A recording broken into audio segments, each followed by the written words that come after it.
You've all heard me complain about the story in Breath of the Wild several times, but my main problem with it isn't a lack of story, but rather its complete disconnect from the gameplay in the version of Hyrule we actually get to explore in Breath of the Wild. Enter Age of Calamity, a completely new Zelda Warriors game that takes place smack dab in the middle of the war against Calamity Ganon 100 years ago. And let me just say, this is an absolutely genius idea in so many ways. First of all, the formula of a Dynasty Warriors or Musou game, which revolves around taking out hordes of enemies in a warzone setting, fits so well into the events of Calamity Ganon's uprising 100 years prior to Breath of the Wild. Second, the original Hyrule Warriors. The Warriors team has more than proven just how well they understand the Zelda series with the amount of love and care poured into every facet of the original Hyrule Warriors, making them the perfect developer to collaborate with on this project. And finally, as much as I personally want to see the Zelda series push the story of Breath of the Wild forward instead of back, I'll be the first to admit Breath of the Wild does leave a lot of its past undefined, with a great story just waiting to be explored. Which is why this announcement still excites me so much. It's a totally different game from Breath of the Wild 2, with Age of Calamity being a Warriors game developed by Koei Tecmo in tandem with the main Zelda team still working on Breath of the Wild 2. Meaning, well, we get to have our cake and eat it too. But anyway, getting back to the topic of this video, let's go back to what I said a second ago. Breath of the Wild does leave a lot of its past undefined, with a great story just waiting to be explored. Bingo. Breath of the Wild doesn't like to tell us much of a story in the present-day quest to defeat Calamity Ganon. It likes to tell us more about the events of 100 years ago, as that's where the majority of the action happens. You know, before Hyrule was decimated by Ganon. But it can't tell us everything. We get a broad explanation from King Rome of the events 100 years ago, and fragments of Link's memories, but it's all sliced up. There's still a lot of holes in this narrative, which is precisely the reason Age of Calamity is so exciting. It will fill in the gaps, and in a better way than any open-world game could ever hope to. So today I've compiled 10 of the biggest unanswered questions from Breath of the Wild I think this prequel might give us a look at, from providing context on underexplored characters to the details of the story we are never told. Let's go.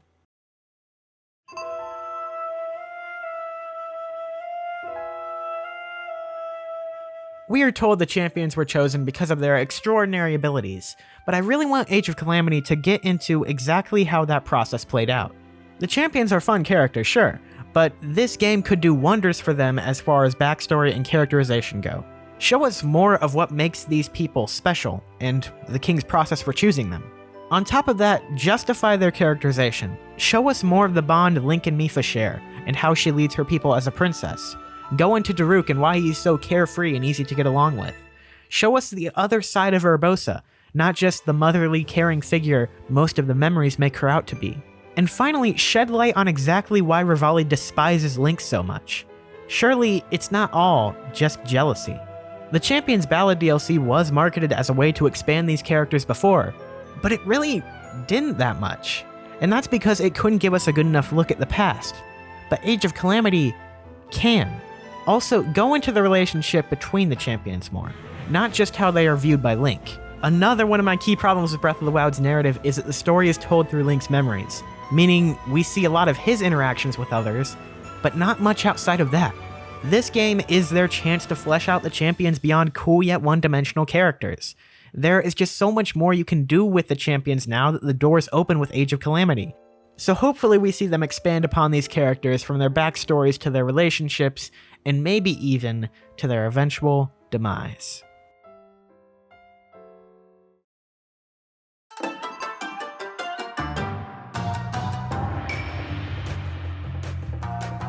I don't think it's that much of a stretch to call the Yiga clan in Breath of the Wild an absolute joke.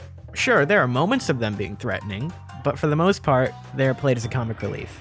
However, I do find it interesting that what is probably the Yiga's most menacing appearance in Breath of the Wild happens to be in a cutscene taking place 100 years ago, or shall I say, in the Age of Calamity. These Yiga are out for blood, and make an almost successful assassination attempt on Princess Zelda, before, of course, being stopped by Link. But it got me thinking, maybe the Yiga of the past are a more competent group than their Breath of the Wild descendants. In Breath of the Wild, there is an entire section of the game devoted to infiltrating the Yiga clan's base, ending with a one-on-one showdown against their leader, now a group of assassins that betray Hyrule and fled to the side of Ganon, you might be expecting a cunning, deranged, and extremely dangerous leader. But no, we got Master Koga. Thing is though, Age of Calamity is showing us a different generation of the Yiga clan. It's showing us the era of competent assassins, who instead of running around chasing bananas and failing to assassinate the hero at every turn, are actually taking much more thought out and close to successful assassination attempts on the Princess of Hyrule. Now I doubt that Master Koga is over 100 years of age when we see him in Breath of the Wild, which leads me to my next question. Who is the leader of the Yiga clan in Age of Calamity? And just how different will they be from their successor? The Hyrule Warriors team is no stranger to introducing new villains into the fray, and seeing as a majority of Ganon's forces are monstrous threats, I could easily see them taking interest in the Yiga and a new leader for them, acting as a more intelligent and grounded threat to counterbalance Ganon's forces. Also, though there is not anywhere near enough evidence to be sure, I mean it could be Urbosa or Thunderblight Ganon or just some random enemy, but I still stand by my theory from the analysis video on this being the new leader of the Yiga clan.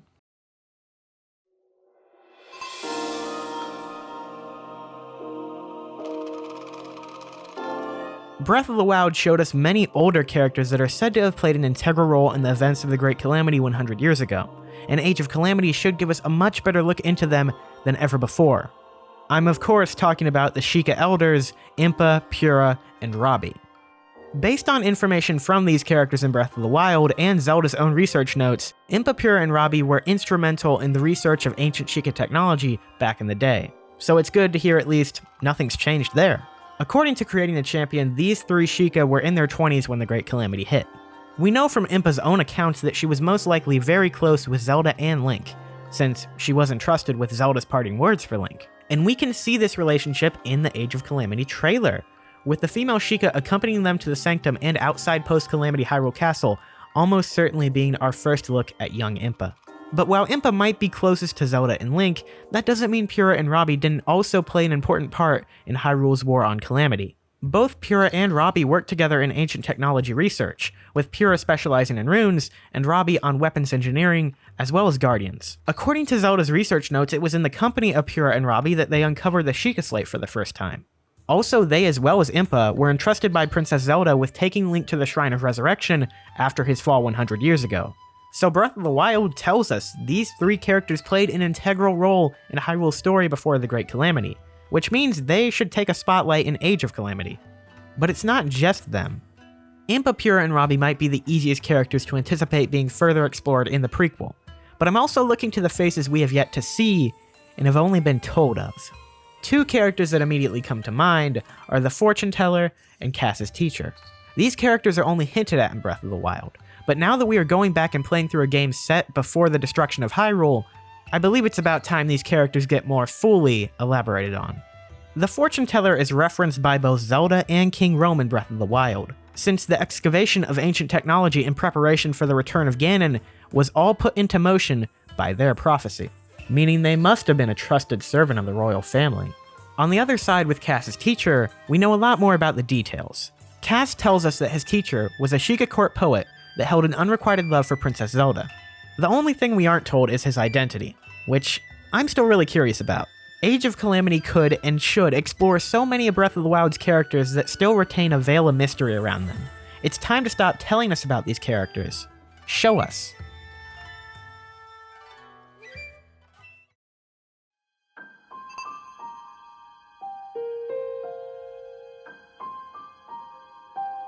We talked earlier about how Age of Calamity really needs to spend more time characterizing and expanding upon the champion stories.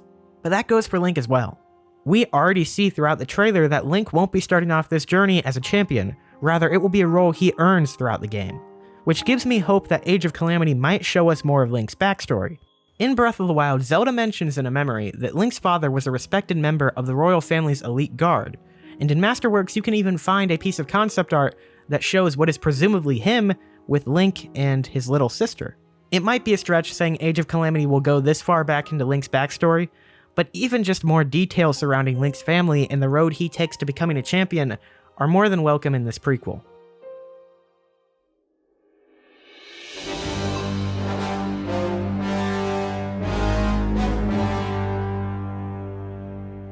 Something I've been extremely curious about ever since Breath of the Wild is exactly what Zelda and Link's first encounter with Calamity Ganon really looked like. We know that as the champions battled the Blights for control of their divine beasts, Zelda and Link ventured to the castle to take the fight to Ganon. But we never see what that encounter looked like, just how it ended. Did they face some manifested form of Ganon, or his malice apparition swirling around the castle? And even then, did they get to Ganon, or did the legions of guardians and malice surrounding the castle stop them in their tracks? And finally, how did they escape the castle alive? I am almost certain Age of Calamity will explain these mysteries. Just look at these two scenes from the trailer. First, we see Zelda and Link approach the castle at sunset, with Zelda in her ceremonial clothes, and to top it all off, a guardian laser being shot at the castle wall from behind them. All of these details point to this being the very moment Link and Zelda rush the castle for their first encounter with Calamity. But it doesn't end there, because in a blink and you'll miss it moment during the trailer, we see Zelda, Link, and presumably Impa infiltrating a Hyrule castle under Calamity. This first encounter with Ganon was one of my biggest unanswered questions following Breath of the Wild, and it's great to see the Age of Calamity looks to be giving us an answer.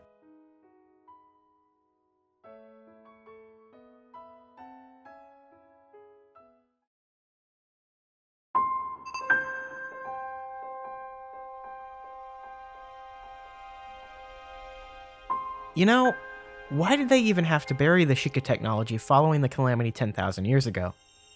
Anyway, the ancient Sheikah technology, excavation, and studies. In Breath of the Wild, King Rome explains that the divine beasts and guardians were excavated at the behest of a prophecy. We even see and can find in-game the location of Vanaboris' excavation. I want to know more about this whole process though. Where exactly was everything found? And when was it found? By the time we start this game, will the divine beasts have been uncovered yet? Either way, we do know in the time leading up to the Great Calamity, studies regarding this technology were in full swing. Age of Calamity can shine a light on how divine beasts were found and how the technology was studied. Maybe even hinting at and showing us a few new details we didn't know regarding Sheikah tech. And also, Egg Guardian. Egg Guardian is good. I like that. I like that little guy. I like that.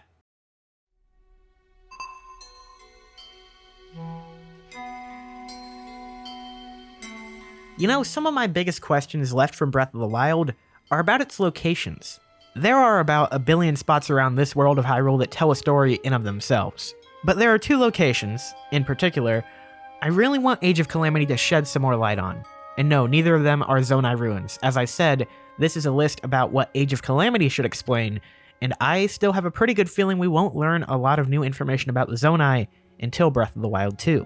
Anyway, the locations I want to know more about are the Great Plateau and Hyrule Castle. It's been theorized about 1,000 times that the Great Plateau is the remains of old Hyrule Castle Town from Ocarina of Time, which is a theory I fully support. But my question is, why is the plateau a plateau? Is there some explanation to explain this great raised block of land smack dab in the middle of Hyrule other than we needed an area where the players couldn't escape without a paraglider? Because if there is, I want to know. Also, we know the Great Plateau is vacant and destroyed in Breath of the Wild, but was it this way 100 years ago before the Great Calamity? The mountains of guardians left on the plateau lead me to think, no. Even Rome himself says that the Great Plateau was the site of many sacred ceremonies before the Calamity. But that's enough of the plateau for now, because Hyrule's most mysterious location is the very beacon of the kingdom itself, Hyrule Castle. Don't believe me? Well then explain the giant Sheikah dome located right below the castle's sanctum. This dome, known in Breath of the Wild as the Astral Observatory, brings up so many questions. What is it for? Why is it sealed off with only a hidden entrance through the sanctum floor? And as of 100 years ago, just who knows it exists? As far as the observatory's purpose, we really have far too little information to know, but I don't think it's merely, as the name suggests, an observatory. What would you be observing from the middle of Hyrule Castle? The reason behind its sealed entrance also can't be easily explained, because as we see in an excavation spot hidden behind a shelf in Hyrule Castle's library, the existence of this place was known, at least to someone. However, if all that wasn't enough to have you questioning Hyrule Castle, let me remind you that in Breath of the Wild 2's trailer, we see the castle rising from the ground. I'm sure Age of Calamity won't spoil us on all the secrets hidden within the castle's walls, but hopefully it will lighten the load on some of the castle's more mysterious attributes.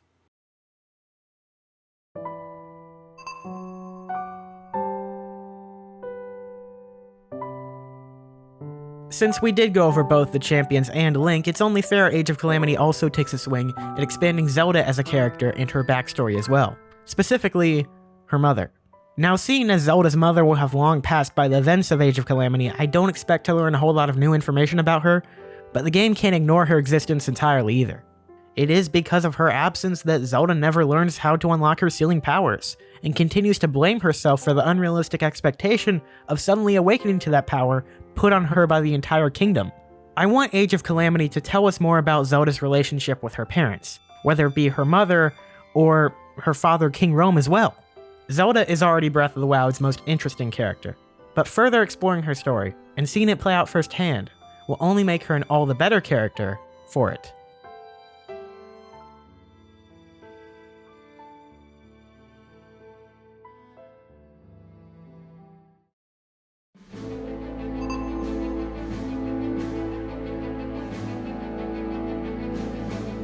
Age of Calamity's ending has already become one of the game's most exciting prospects.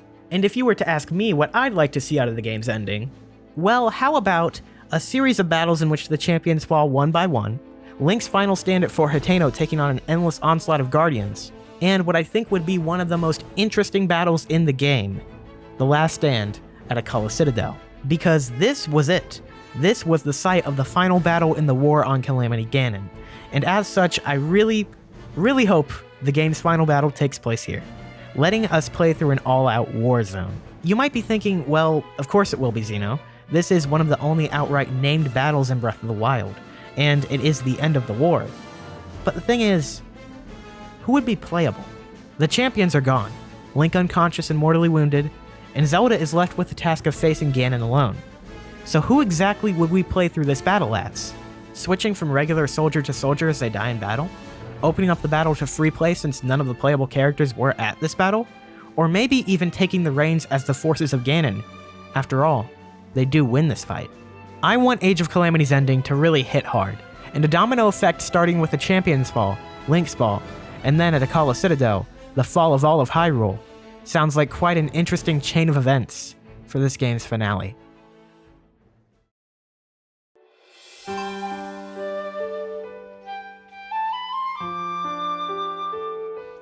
Hyrule Warriors Age of Calamity is a prequel to Breath of the Wild, meaning it will be very closely tied to the plot of the original game, and by extension, to Breath of the Wild 2. As different of a game as it will be gameplay-wise, Age of Calamity still essentially makes itself, Breath of the Wild, and Breath of the Wild 2 now a trilogy. These three games will directly follow up on one another, with the same narrative, characters, and world. And with the sequel currently in development at the same time as Age of Calamity, I very much expect the Zelda and Warriors teams to work in a few hints on where the narrative is going much farther down the line in the upcoming sequel.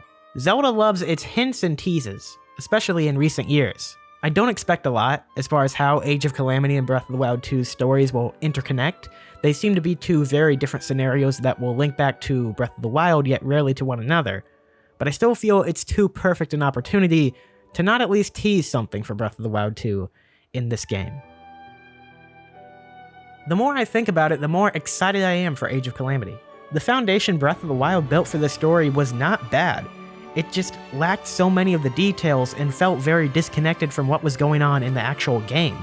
Age of Calamity offers that story a shot at redemption, a shot at becoming something far more interesting than a backdrop of a plot. This game could turn the story points laid out in Breath of the Wild into something really special. And I really do have a lot of hope it will. Hey guys, hope you enjoyed the video. If you haven't already, make sure you subscribe to support the channel and never miss a new video when they come out. Oh, also, I've been meaning to promote this a lot more lately, but we have a Discord server now. So if you're looking for a community space to just hang out with a lot of like-minded people who like Zelda and Nintendo and all that, just come on down. We'd love to have you there. Also, while I'm promoting stuff, I might as well say follow me on Twitch, because we've been streaming over there every Friday. It's been a lot of fun. Also, I'm on Twitter. You can follow me there. Sometimes I tweet funny haha stuff. Also, just tweet when videos go out and when I'm live, so you can see all that there. And yeah. If you enjoyed the video, drop a like, and as always, let me know your ideas in the comments. What's your #1 unexplained question you want Age of Calamity to answer? And finally, remember to have yourselves a wonderful day. Thank you guys for watching, and I will see you next time. Bye.